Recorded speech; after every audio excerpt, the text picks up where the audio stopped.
Hello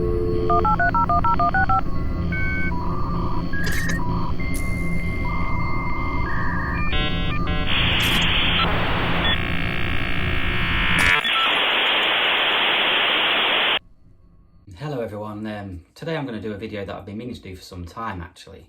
It's a list of the 15 Disney PAL Mega Drive games in order of how great I see them. We'll start from the bottom and work our way up to see which game I think is the best. Obviously I do own a lot of games over a wide range of consoles, but I'm never going to be a person who wants to complete an entire set for a particular console. I don't have the time, nor certainly not the money to do so. So what I do like to do is complete what I would call a collection within a collection, and therefore I'm a big Disney fan. I thought, well, why not go for a full set of the 15 Disney games? So if you're in America, for example, you may be wondering why I haven't included Beauty and the Beast and Gargoyles. I'm afraid they weren't released in our region. I've never played them, and therefore they won't be on my list. So without further ado, let's start with number 15. So, perhaps unsurprising to many of you, we will start with, at number 15, Fantasia, starring the main man himself, Mickey Mouse. I did really want to like this game. I love the box art, the films, not bad, even though this year it's actually 80 years old, Fantasia. Now the concept of the game is pretty straightforward. As a platformer, you have to collect musical notes along your way throughout the levels, but the controls are quite slow, making it difficult to avoid enemies who seem to be everywhere. And not only that, when you lose a life, you don't get your spells back that you've been able to fire at them, making it even more difficult. Another criticism is there's no level select cheat either. As always though, beautiful Disney sprites. Right, so next up, from 1992, we have Ariel, the Little Mermaid, based on the movie of the same name. I've never been a fan of underwater games, even Echo the Dolphin gets on my nerves. I just find them too hard to control at times. Well, in this game you can control Ariel or Triton. I must admit Triton's probably better, he can fire, he's less lame than Ariel. The object of the game is simply to fight your way through the levels and defeat Ursula to save the mer people. I must add that in this game the music is awful. Okay, so next up, number 13 is probably the rarest title in my list, and that is Donald in MAUI Mallard from 1995. Now, completing box copies at the moment are currently selling for around £60 here in the UK, certainly the most valuable in the collection. Now, it's a bit of a strange one, this game.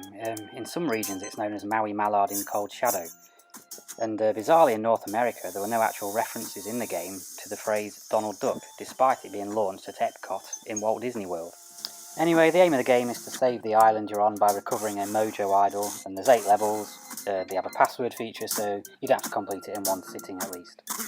Okay, next up at number 12, it's one of the later games in the Mega Drive's lifespan. It's from 1996, and it's the platform game Pocahontas. Okay, so the object of this one is to meet animals along the way to earn their spirit in order to gain skills such as running, swimming and jumping, etc. You switch between Pocahontas and Nico throughout the game in order to get through various tasks. It's a nice theme tune, Colours of the Wind from the movie. It gets a bit repetitive though, and I don't really have anything other positive things to say about it really. Again, suffers with poor controls. There aren't too many levels either. Okay, on to number 11, and we have a Disney and Virgin collaboration this time, and it's from 1993, and it's The Jungle Book. Right, so here we have to get Mowgli through the jungle to the human village. There's reasonable graphics and music from the film, as you'd expect. We've got a decent life bar. Mowgli can take quite a few hits before losing a life. There's nice animations on the vine swings in particular. Other highlights include the boss fights with Kaa and Shere Khan. Having said that though, there's not a great deal of variety compared to the other Disney platform games, which is a shame because it's an otherwise pretty decent effort from Disney and Virgin. Okay, we're moving into the top 10 now, and it's a second appearance on this list for Donald Duck, as he stars in QUACKSHOT, released in 1991.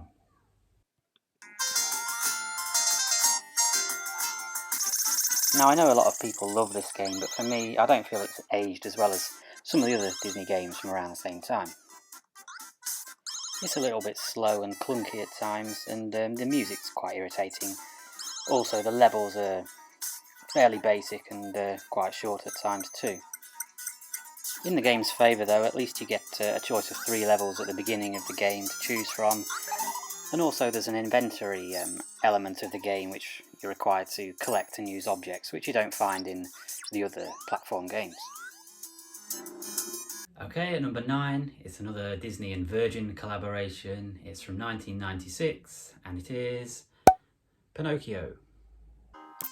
Okay, so in this platform game you control the title character and also at times Jiminy Cricket too, across 9 levels with a bit of variety in the type of gameplay at least. Now the first level here plays similarly to Mickey Mania, which we'll see later on in the list, but once you get past that first level things really do start to improve, as you'll see here. And as you can see here, the graphics and animations, even by Disney standards, are very good. Right, for number 8 we're stepping back a few years to 1992 and it's the Jungle Book spin-off, TALESPIN. Okay, so here we can control Baloo or Kit from the television series TALESPIN. And the object of the game is to collect cargo from 9 locations in order to beat the competitor Shere Khan, also from the Jungle Book obviously, to earn an air transport contract. The music on this one is a bit boring and repetitive, but the graphics aren't bad for the time. All in all, it's a nice little game.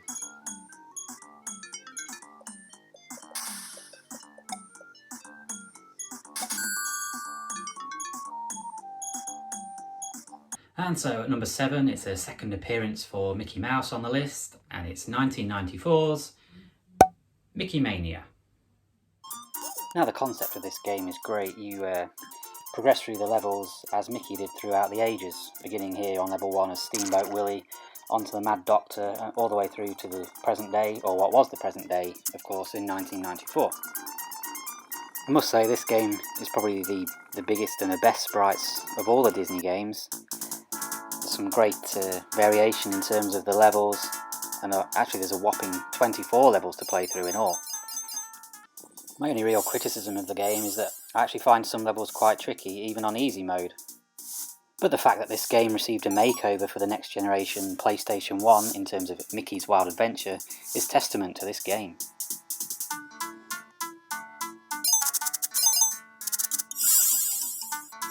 Okay, we're staying in 1994 for entry number 6. It's a game that's based on a TV series, and that TV series is Bonkers, one of the rarer Mega Drive titles in terms of Disney games. Well, we've finally got a break from the platform games in the series, and this game's actually a series of mini-games. There's a choice of 4 mini-games in all, each with a series of levels that obviously get harder and harder, though I do find the game fairly easy from the offset. It's not a very long game, but despite this you can save your progress by using the passwords to resume. The game controls quite well. I actually find this minigame that you're about to see here the most enjoyable, where Bonkers has to throw donuts at the enemies to protect a series of Disney artefacts, including the Genie's lamp, Snow White's apple, Cinderella's shoe, the Sorcerer's hat, and Mickey ears. It's great fun.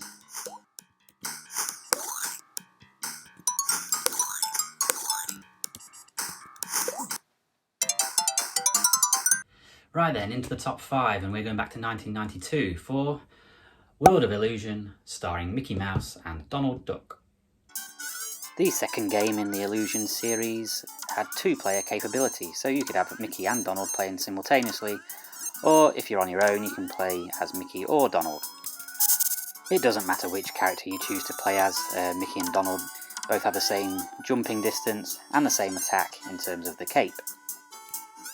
The game consists of 5 principal stages, namely the Enchanted Forest, Among the Clouds, Underwater Adventure, the Library and the Magic Box. Now within these 5 stages there are 3 sub-stages, making a total of 15 levels in all. Thankfully it's another game that doesn't require completion in one sitting. You can resume where you left off using the game's password function.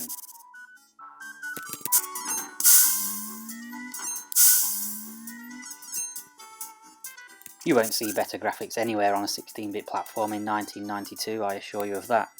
It's just a shame that the Illusion series didn't continue on the Mega Drive as it did on the Game Gear and Master System. Their users were treated to Legend of Illusion and Land of Illusion too.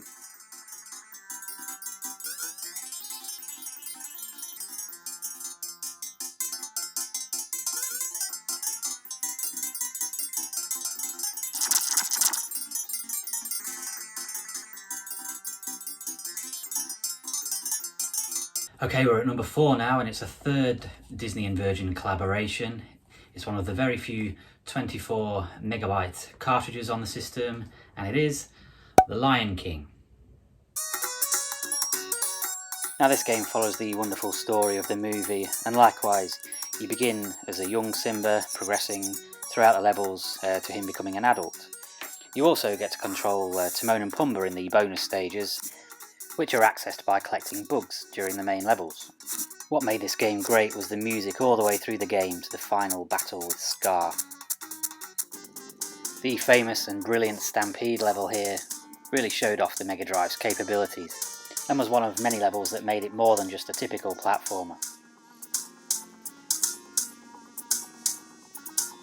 Number 3 now, and it's the oldest game of the 15. We're going back to 1990 for Castle of Illusion, starring Mickey Mouse.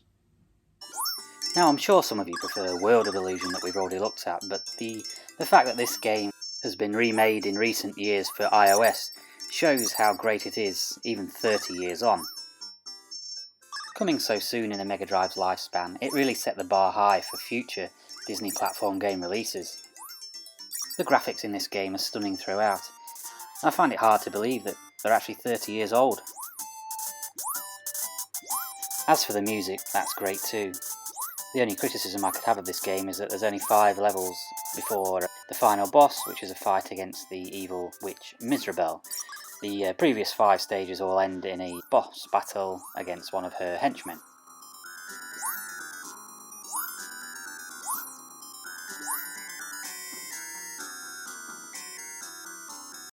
Okay, we're almost there. So, number 2, we're going to 1993 for the brilliant Aladdin. So brilliant, in fact, I also bought it for the PC. Everything about this game is brilliant. The levels loosely follow the story of the film, ranging from the streets of Agrabah that we see here, to the Cave of Wonders and the Magic Carpet Ride. True to the film, we've got some comedy elements that you'd expect from anything that starred the great Robin Williams, such as jumping on the camel's head as we saw there, to attacking enemies and making their pants fall down. And then of course we've got the music in the game that features so many of the incredible tracks from Alan Menken's score, such as the Magic Carpet Ride song A Whole New World, you've got Prince Ali, Never Had a Friend Like Me, I could go on. Including the bonus levels, there's 14 stages in all, that culminate in Jafar's quarters in Jafar's palace, where you have the final battle with the villain himself, in order to save Princess Jasmine. It's easy to see how this game, on the Mega Drive and Genesis, managed to sell over 4 million copies worldwide.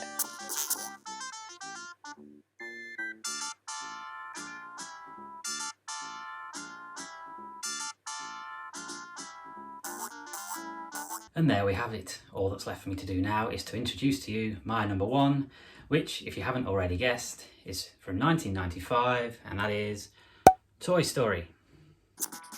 I still remember the first time I ever played this game. I was staying over at the house of a friend of mine, and his mum drove us to Blockbuster Video so we could rent it for the weekend, and we played it to death.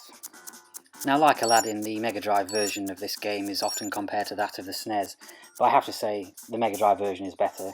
It has 18 levels in all, which is one more than the SNES.